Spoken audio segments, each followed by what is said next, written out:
สวัสดีครับพี่น้องเปิดสุขสุคนเนาะมื้อนี้ก็บ่ยอดได้มีโอกาสพี่น้องไปโรงเรียนเนาะมื้อนี้ก็ถือว่าจะนำมาเล่าให้พี่น้องได้ฟังกันเป็นครั้งแรกในชีวิตของบ่ยอดนาทีได้ไปประชุมผู้ปกครองปกติก็เมียบ่ยอดไปเนาะมื้อนี้บ่ยอดจะถือโอกาสมาเล่าให้พี่ให้น้องได้ฟังกันเนาะนั่นก็คือบ่ยอดได้ไปนั่งโต๊ะหน้าเลยเนาะแล้วเพิ่นก็ประกาศว่าระเบียบของทางเรียนเนาะ ว่าเฮาปฏิบัติแบบใดควรเฮ็ดแบบใดเนาะและจะมีกิจกรรมอิหยังใหม่ๆมาบ่หรือว่าจะมีสิ่งต่างๆเข้ามาก็เพิ่นก็เล่าเนาะบ่อยากก็นั่งฟังแล้วก็คือมีหลายอย่างนะที่บ่ยอดประทับใจเนาะในการที่แบบว่าไปเป็นผู้ปกครองหรือว่าไปประชุมครั้งแรกในโรงเรียนไทยเนาะพี่น้องเนาะหลายอย่างเนาะเพิ่นก็เว้าเล่าเรื่องระเบียบของเรียนเนาะค่าเสียค่าเทอมเนาะ และสิ่งที่สำคัญเนาะในนั้นก็คือมีตัวแทนจากบริษัทเนาะประกันภัยหรือว่าประกันอุบัติเหตุเนาะเพื่อนเนาะก็จะมีผู้หนึ่งเนาะที่มาเป็นตัวแทนเนาะท่านจะมาอธิบายว่าถ้าหากว่าเด็กเกิดอุบัติเหตุต้องไปโรงพยาบาลใดแน่หรือว่าต้องเฮ็ดวิธีใดเนาะก็มีผู้หนึ่งเนาะเป็นบางที่แบบว่า มาเป็นตัวแทนก็แต่ว่าเล่าคนก็เล่ามาประมาณหนึ่งเนาะบ่ยอดก็ได้ฟังมาประมาณหนึ่งหลังจากที่บ่ยอดก็นั่งอยู่ในการเปิดโรงเรียนว่าจะเปิดงานคือเพิ่นก็จะทางผอเพิ่นก็จะมีเลขานั่นนู่นนี่เนาะเป็นบ่ว่าจะเป็นการสร้างอาคารการสร้างตึกคือว่ามีการดูแลนะพี่น้องมีการดูแลแบบว่าทุกภาคส่วนเนาะบ่ว่าจะเป็นการแผนก รับคนเข้าเรียนเนาะแผนกเก็บเงินเนาะแผนกซ่อมอาคารเนาะแผนกพาไปโรงพยาบาลเนาะถือว่าครูเพิ่นก็จะมีแผนกของเพิ่นแต่ละคนเนาะแต่ว่าการสอนก็ยังคือเก่าเนาะเป็นเนาะแต่ละบุคคลก็จะมีหน้าที่ได้สอนหนังสือนักเรียนนะแล้วก็จะมีภาระหน้าที่ตรงนี้อีกเนาะบ่ว่าจะเป็นการรับสมัครเนาะคนเข้าเรียนแบบว่ารับเงินเนาะ จากการเปิดเทอมเนาะพี่น้องเนาะคือว่าหลายอย่างกับเพิ่นก็เล่ามาประมาณหนึ่งเนาะแต่ละคนถือว่ามีหน้าที่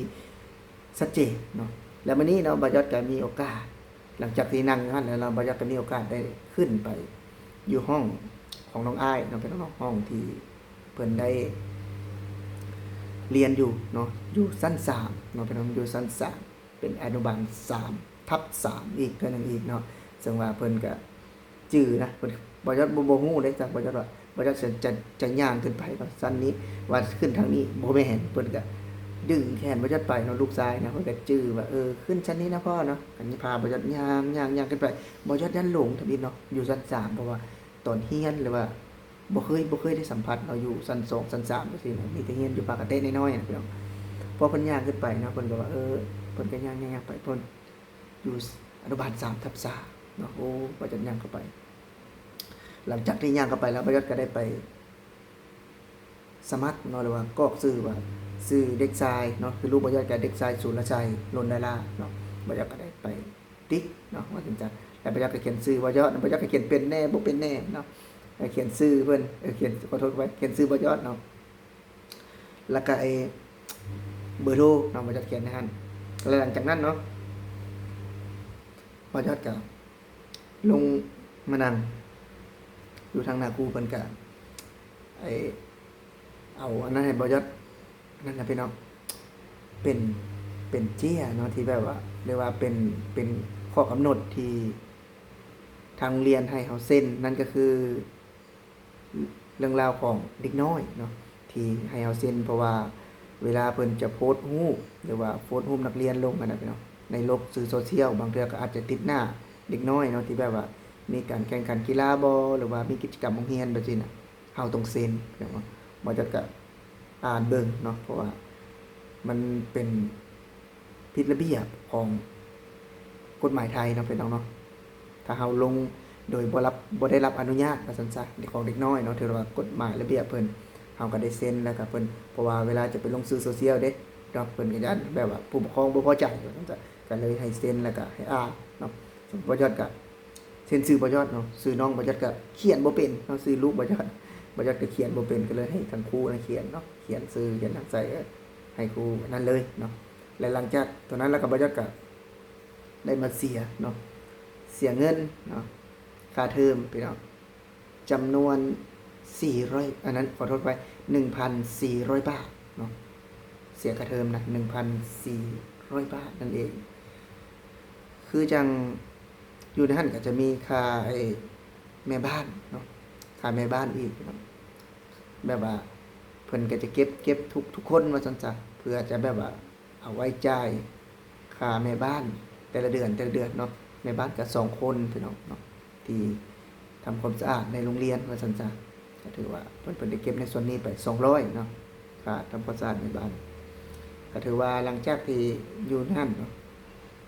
เพราะฉะนั้นก็ได้กรอกซื้อเนาะเวลาสมัครเรียนนะพี่น้องแล้วก็คือลูกบ่ยอดเนาะก็ยังบ่ทันได้เนาะบ่ทันได้หยังคือบ่ทันได้เป็นเงินพี่น้องเงินที่แบบว่าเพิ่นส่งคืนเนาะหลังจากที่เฮาไปซื้อสูตรเนาะเป็นจำนวนรวม450 บาทประมาณนี้นะเป็นว่าคือบ่ยอดยังบ่ทันได้เพราะว่าน้องอ้ายคือเข้าใหม่เนาะแต่ว่าจะได้คือกันเนาะจะได้ย้อนหลังคือมื้อนี้ก็3-4 คนที่ย้ายเข้ามาใหม่ยังบ่ได้เนาะถือว่าหลังจากที่เข้าไปเห็นในโรงเรียนเนาะเป็นว่าโอ้บ่ยอดก็ตื่นเต้นเนาะว่าฉันจะตื่นเต้นถือว่าอาจจะเล่าเรื่องราวตอนแรกเนาะตอนที่ได้ไปนั่งอาจจะบ่ครบถ้วนเนาะบ่ยอดก็เลยเพราะว่ามันยาวก็เลยนำมาเล่าแบบย่อๆสั้นๆเนาะคือจังที่บ่ยอดเนาะได้ไปในมื้อนี้ก็เป็นครั้งแรกเนาะถามว่าเป็นได้ถ้าหากว่ารวมๆเนาะในการที่แบบว่าให้ลูกไปเรียนแล้วในการจดซื้อเนาะถือว่าเปิดเทอมถือว่าการบริการครูนี่เพิ่นก็บ่ได้สิเว้ากระจกกระจากได้เพิ่นนะในการที่แบบว่าเฮาก็เป็นต่างดาวเนาะบ่จะเข้าใจนะเวลาเขียนบ่เป็นเนาะเพิ่นก็เข้าใจว่าเป็นหยังเฮาคือบ่เขียนเนาะนั่นก็คือเฮาเขียนบ่เป็นนะเพิ่นก็จะบ่ได้เว้าเฮาได้เป็นว่าถ้าเฮาเขียนบ่เป็นเขียนได้ไหมเขียนเป็นไหมเนาะเพิ่นก็จะถามเฮาคือเฮาก็จะได้ให้เพิ่นเขียนให้เนาะบางอย่างเฮาเขียนบ่เป็นชื่อบ่ยอดเขียนเป็นอยู่พี่น้องเพราะว่าชื่อลูกบ่ยอดค่อนข้างที่จะยากแน่คันเว้าคนลาวนะสำหรับคนลาวมานะก็ถือว่ายากนะชื่อลูกบ่ยอดก็สุละไสเนาะก็ถือว่าเขียนบ่เป็นเนาะบ่ยอดก็ให้เพิ่นเขียนให้และคือมื้อนี้เนาะได้ไปถือว่าเห็นหลายๆอย่างนะในสิ่งที่เฮาบ่เคยได้สัมผัสตอนเฮาเรียนว่าซั่นจ้ะเฮาบ่เคยได้สัมผัสแต่พอมารุ่นลูกเฮาเนาะเฮาได้เรียนในประเทศไทยก็ถือว่ามีหลายอย่างที่ตรงกันข้ามกับเฮาเรียนเนาะพี่น้องเนาะถือว่าการอำนวยความสะดวกในอย่างต่างๆเนาะพี่น้องบ่ว่าจะเป็นอาหารเที่ยงเนาะอาหารเที่ย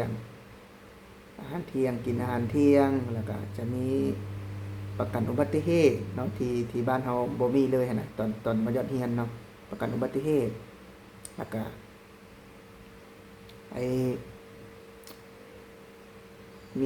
มีอย่างอื่นเนาะคือหลายอย่างมายอดก็จำบ่ได้ปานใดเนาะคือว่าสภาพหลักๆก็คือ2อย่างนี้เนาะ2อย่างนี้ที่บ่มีแน่นอนเลยอยู่บ้านมายอดเนาะถ้าว่าเรื่องโรงเรียนใหญ่โรงเรียนสะอาดมันก็ยิ่งบ่มีเนาะมันก็ยิ่งบ่มีเพราะว่าคืออยู่ประเทศไทยโรงเรียนเพิ่นนี่ส่วนหลายก็จะเป็น